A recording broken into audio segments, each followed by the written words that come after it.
Nakarating na ako sa pinakadulo naman. Mayan Beach, Danang. Grabe. Kasi di pa ako uminom ng tubig, beach beer. Wala pa masyadong tao kasi sarap uminom ng tubig. Nahapo na ako, sports area. Para ma-experience yung lahat, pwede mag-park sa gilid. How much? Commercial. Night swimming beach. Ang haba niya guys, merong parang ang sarap na lang mag-shower sa ganun. Outdoor cinema area. Mikey 4. May therapeutic massage. Pag tumatakbo kayo, parang yung fats mo kasi yumuyugyug shop. May store tayo dito na pang souvenir. It's GE. Ang sakit ng bewang. Bandang Mikey Beach kayo. Na-refresh na tayo sa tubig. Sobrang init. Dito na ako sa side ng... Ay, grabe. Parang sa Pinas lang din. Whew. Therapeutic talaga yung... Hindi pwedeng walang kain. May nakita akong motor guys, ganito. Yun yung pinakagitna. Nabili na tayo ng tubig. Uhaw na ako. Refreshing. Parang gusto ko mag-jogging ulit ah.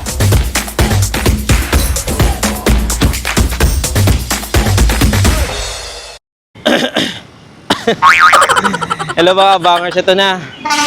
Nakarating na ako sa pinakadulo naman na kapag humarap ka sa beach, yung right side, yung papunta ng Mayan Beach. Hindi ko alam kung ito yung pinakadulo kasi may mga nakikita pa rin ako na nagja-jogging. Pero so far sa pagtingin ko dito, ito yung pinakadulo niya. Ayun, no? Kasi parang private na to, private resort. Ayan. Tapos may mga tumatakbo pa rin dyan sa side na yan, papunta dito. So ito na yung kabilang dulo. Whew! Grabe. Ang haba niya guys, merong times na pahinto-hinto ako. Hindi pwedeng walang kain. Kailangan may kain talaga. Hindi sapat yung tubig lang. Kasi di pa ako uminom ng tubig. Kaya nahapo na ako.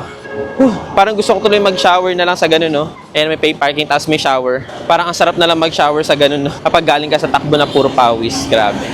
Ngayon guys, lalakarin na lang natin simula dito sa pinakadulo ng Mayan Beach. Hanggang doon sa pinakagitna. Ito pa pala, nung binaybay ko mula doon sa pinakadulo ng Danang Beach hanggang dito sa Mayan Beach. Pinakagitna pala yung Mikey. I mean yung pinaka-highway street ng hostel ko. Yun yung pinakagitna. Kaya kung gusto niyo sa pinakagitna kayo guys, tapos ma-experience yung halos lahat ng malalapit sa gitna, sa Mikey, sa Mayan, doon sa may Danang Beach, para ma-experience yung lahat, sa may bandang Mikey Beach kayo. Dito yung part ng beach beer. Beach beer. Wala pa masyadong tao kasi umaga pa lang. Sa gabi, parang buhay na buhay yan. Oh, sobrang init. Dito na ako sa side ng malapit sa highway kasi dito sa side ng walkway, nagwa-vlog ako, may mga tao na nagtatakip ng mukha, ayaw nilang masama sa vlog kahit blurred naman sila. Pwede mag-park sa gilid. Katulad na, may mga nagpa-park na. Pwede mag-park sa gilid. Parang sa Pinas lang din. Tsaka wala pa ako nakitang enforcer dito kahit isa. Parang sa Thailand may nakita ko enforcer sa mga piling lugar, pero hindi lahat. I mean, iilan lang talaga yung lugar na may enforcer. Dito, so far, wala pa ako nakitang enforcer. More on mga police. Bili na tayo ng tubig. Uhaw na ako. Xin chào.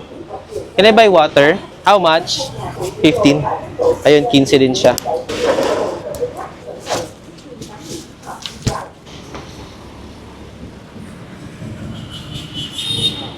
Thank you. Inubos ko na yung bariya ko.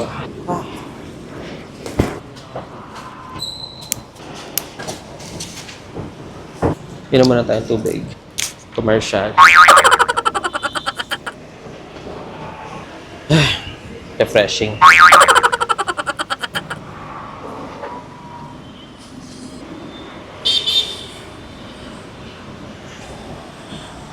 Ay, grabe. Harap uminom ng tubig.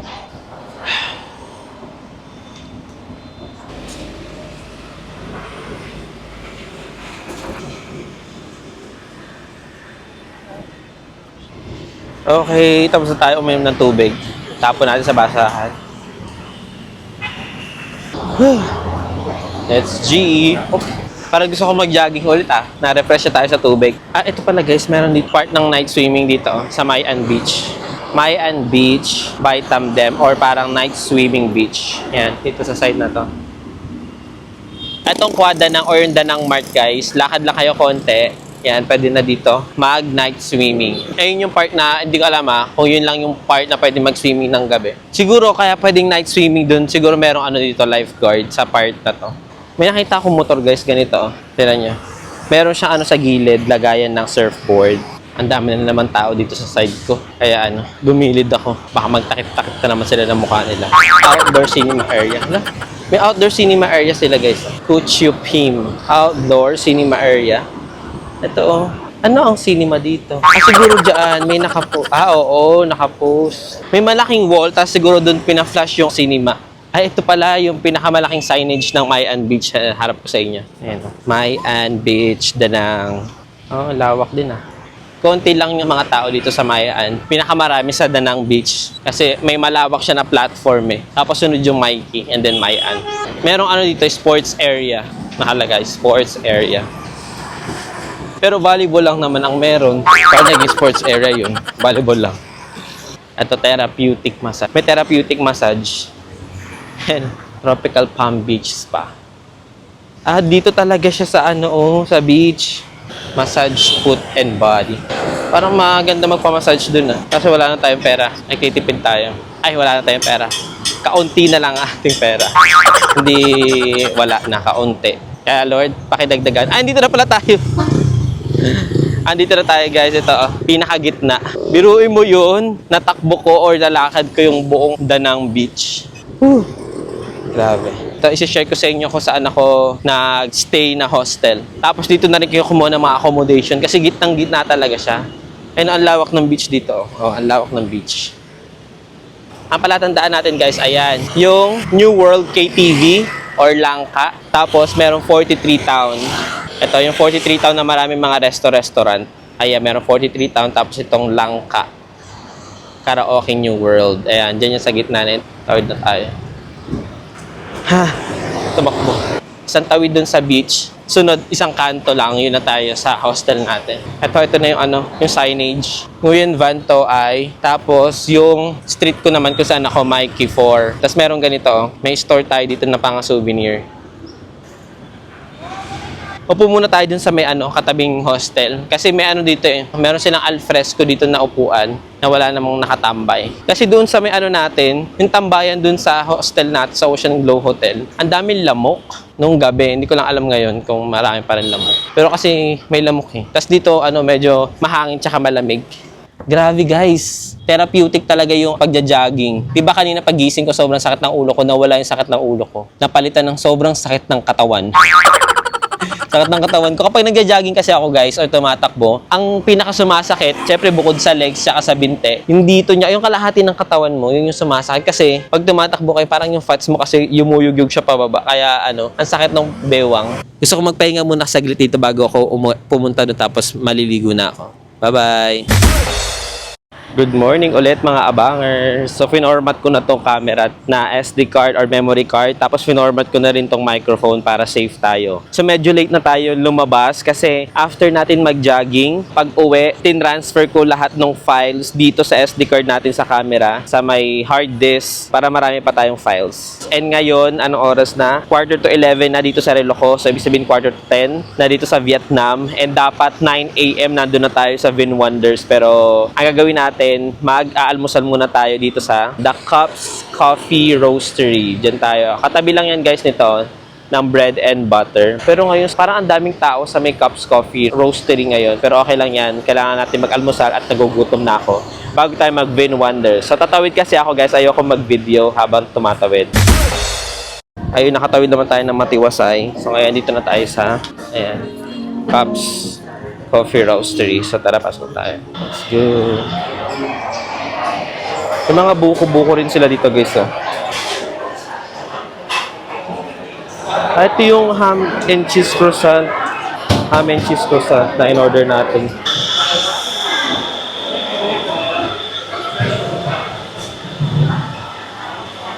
Ay, wala na din. Konti lang option dito sa Cups Coffee. Dito mas marami. O, tinan nyo. Sa bread and butter. Ooh. Ayun, mas maraming option dito sa bread and butter.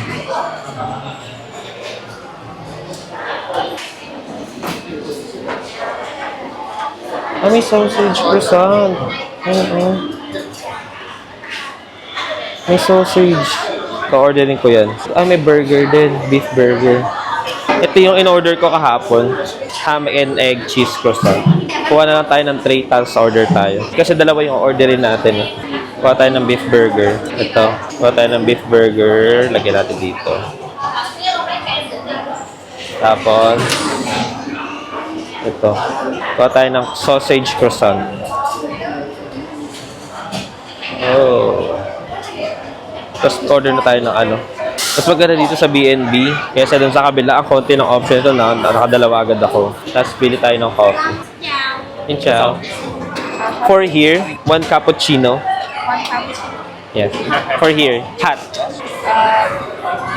How much? 144. Heat, yes, heat. Painit. Ayan, papainit niya. Tapos ito, 189. 189. Sa ano lang, almusal. Almusal, 189 agad-agad. Grabe na to. Ay, may bago siya nakalagay. Ay, no. Ay, saan yung spot ko dito? May upo na. Wala, punuan ngayon. Pag gantong oras, medyo puno na siya. Wala. Wala na yung spot ko. May spot ako dun eh. Kasi may naka-off. Wala, inagawan ako. Wala, alfresco na sa labas na yung iba. Yung ibang mga kakain, sa labas na sila, wala nang pwesto sa loob. Grabe pala, no? Ano ba ngayon? Sunday? Oo, Sunday pala ngayon, kaya marami sigurong tao ngayon. Tsaka yung oras din ngayon, 10 a.m. na. Ang laki nung ano o baget, tas 25 lang. Ang laki niya, 25,000. Yung pwesto ko dun, may nakaupo. Medyo puno talaga. Tapos meron din mga ganito guys, cookies. So wala tayong maupuan. Wala tayong maupuan. So ang gagawin natin, maghintay ng aalis. Or magiging ano talaga tayo, sa labas tayo nito guys, alfresco. Mainit. Ayoko. May electric fan naman. Sige, doon na nga lang tayo. Baka maubusan pa tayo ng pwesto. Try nga natin sa labas. Mainit nga. Hindi kakayanin. Yan, pwede tayo dito. Tapos may tugtog. Yan, alfresco. At may electric fan ko rin natin. Nakuha natin yung electric fan pero yung buga niya mainit din. Ano ba naman to? Okay na to para matry naman natin mag-alfresco. Tapos ito na guys yung number niya oh. Merong tumutunog na ba? Meron na siyang hawakan. Grabe, breakfast natin 189,000, magto 200. Grabe ng kagastusan dito. Akala ko ba mura? Umorder din tayo ng ganito guys. Ewan ko yogurt ata to. Nutty milk. Ayun no, mahangin din naman. Okay naman siya, mahangin siya. Ito guys, pakita ko sa inyo yung buong alfresco. Yan, ito yung buong alfresco. Ayan. Hindi yan yung buo. Mula sa point of view ko naman, dito yung alfresco. Yan. O, di ba? Ang bilis naman ang ikot. Ito yung 360. O, di ba? Nandyan ako sa may ano. Masarap din naman sa alfresco. Kasi fresco siya. Ay, tagal ng drinks ko. Ay, hindi ako bumili ng tubig pala. Tubig pa pala. Kasi mainit. 15 lang naman yung tubig dito eh. Tapos guys, pag kinuha ko ni order ko, hindi ko nadadalhin yung camera. Kasi. Ay, may tugtog dito. Tapos parang hindi ako satisfied sa ano. Hindi ako satisfied, ang init. Ay, sa pambeses, balik tayo guys. Tingnan natin kung ano. May makita akong pwesto. So sa kabila tayo pasok. Tingnan natin kung may ano, mapwestohan dito. Dito tayo sa kabila dumaan. Wala mapwestohan, wala nga.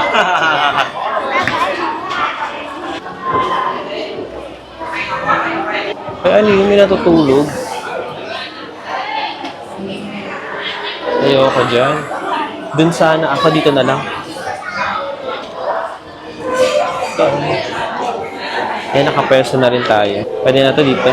Ayoko yung pwesto pero okay na rin. Ayun na yung order ko. So, puntahan ko muna yung order ko guys ha. Diyan lang kayo. Ayun guys, nakakuha ko ni order ko. At nakabili na rin ako ng tubig. Alam ko kinuha ng tissue at mainit sa labas. Ano oras na? 11:15, so 10:15 na. Hi. 10:15. So sana mga 10:30 matapos na ako dito. Okay, let's go. Ang in-order ko pala guys, ito. This time, cappuccino naman yung in-order ko. Kasi kahapon, cafe latte. Tapos umorder ako nito, beef burger. Tapos ano to? Sausage. Wait lang. Sausage ba yun naman? Ayun, sausage nga siya. Sausage croissant na nagkakahalaga ng 79,000. Tapos yung cappuccino natin, 65,000. And then yung beef burger natin, 45,000. Walang discount ngayon. Pero kahapon may discount sila. Ewan ko baka may discount kahapon, tapos ngayon wala ng discount. Anyways, kakainin na natin yan. Pero mag-midnight snack muna ako. Kakatapos ko lang mag midnight snacker. Ngayon, ubusin na natin to at nagmamadali na tayo. Meron pala siyang ano guys, oh, white sugar. Meron siyang white sugar na binigay sa akin. Ayan, oh, white sugar dito sa bread and butter. Pero masarap na siya guys kahit wala siyang sugar, sa totoo lang. Ang sarap ng kape dito. Ngayon lang ako nasarapan sa kape na hindi ko dinadagdagan ng mga ng mga condiments. Ang sarap ng timpla nila dito. Kaya para to the best. Kanina 'di ba dapat sa roastery na ako. Nag-back out ako sa roastery kasi yung konti ng option nila. Dito sa bread and butter, ang dami nilang option. Tapos ang sarap talaga ng kape nila. Cheers. Ang sarap ng pagkaano niya. Ang sarap ng pagkatimpla niya. Sino nyo dyan? Taga-timpla ng kape. Ang sarap. So, kainin na natin tong sausage croissant. May kagat na guys, diba? Kasi nagano ako midnight snack. Ay, ang tigas ng yung sausage croissant. Okay, so let's try. Tapos yung niya guys, yung sausage croissant niya, meron cheese, merong corn, merong kamatis.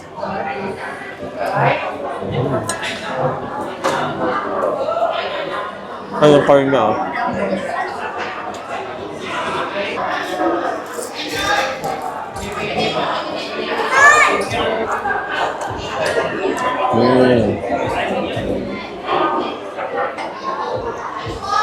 Ang sarap, may lettuce.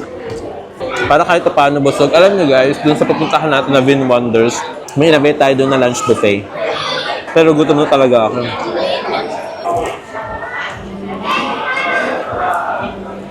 Yung mga croissant nila dito guys, masyado yung ito, nung kapag mo siya, hiniwa mo siya, nagkakalas-kalas, kaya ang kalat, ayun tagilid.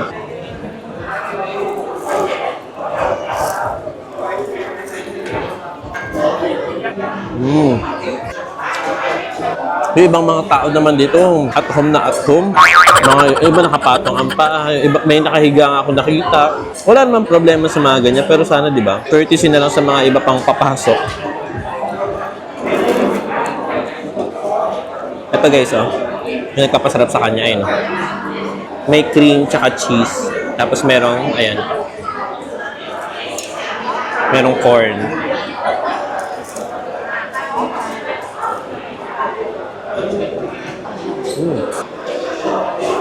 Itong sausage croissant pa nga lang, parang sulit na siya. Kahit hindi na ako mag-order ng burger. Pero gusto ko kasi i-try siya.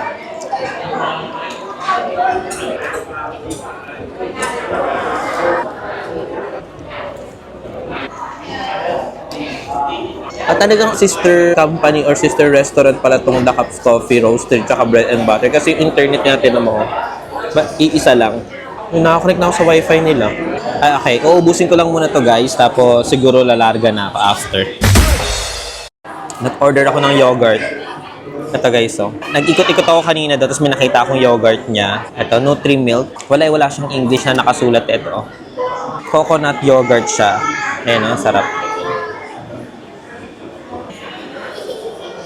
Okay. So, kaya nag-film na ako ngayon. Kasi tapos na ako sa breakfast. Tapos magbubook na ako papunta ng Vin Wonders. Ni-recheck ko sa Klook kung tama ba yung Vin Wonders. Kasi lumalabas, yung Vin Wonders ng Hoi An, ang layo pa. Sobrang layo. Tapos nung chinek ko sa Klook, dito lang pala, which is yung Vin Pearl. Yun. Basta i-check nyo lagi guys yung maps and directions bago kayo mag-book. Kasi baka mamaya yung lugar kung nasaan kayo, tapos yung pupuntahan ninyo is sobrang layo pala. Wala masasayang yung ticket ninyo. Tapos ang bili ko pa naman dito sa Vin Wonders, 1,400 pesos plus. So parang yung presyuhan niya parang pa Enchanted Kingdom na. Pero ang kagandahan kasi nito guys, meron siyang amusement park, tapos meron siyang kasama akong lunch buffet dito. Tapos may kasama ring water park. I-check natin lahat yan pagpunta natin doon. So ngayon inom lang ako ng tubig, tapos i-click ko na yung booking dito sa natin, sa Grab Motorbike. Sarap. I-book na natin ito ngayon guys. Hindi ko na nilalagay guys kung magkano yung presyo ng pamasahe ko sa mga Grab. Pagpunta nyo rito, i-estimate nyo na lang. Or mas maganda, meron kayong sarili ninyong travel card. I mean yung travel savings card ninyo. Dapat meron kayong ganun para doon na lang i-charge lahat. Malapit na siya, so labas na tayo. Tara, labas na tayo. Doon tayo sa pinakaunahan kasi kalimitan dito, dito na nagmi-meet up for pick up yung Grab lagi. Thank you. Yan, 74F1. Hello? Ah, ito na pala siya agad. Bilis ah. Ciao. Hello, you go Arvin. dito? Vin Wonders. Okay. Ano naman dito? Baliktad ba to?